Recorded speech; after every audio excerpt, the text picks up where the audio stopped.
This tutorial will show you how to use the accessibility checker available within Microsoft Word. So once you have your document opened, you can go into the Review tab and select Check Accessibility. Immediately, the accessibility panel will open up on the right. And you can see in this panel that it is divided into sections. The top part will contain the errors or warnings within your document. And you can select one of these objects and it will take you to the object within your document.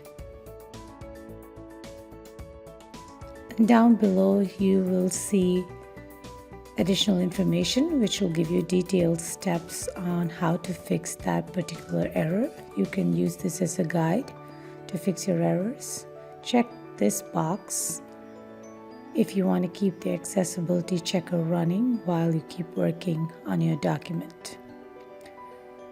Fixing these errors will optimize the readability of your document for everyone.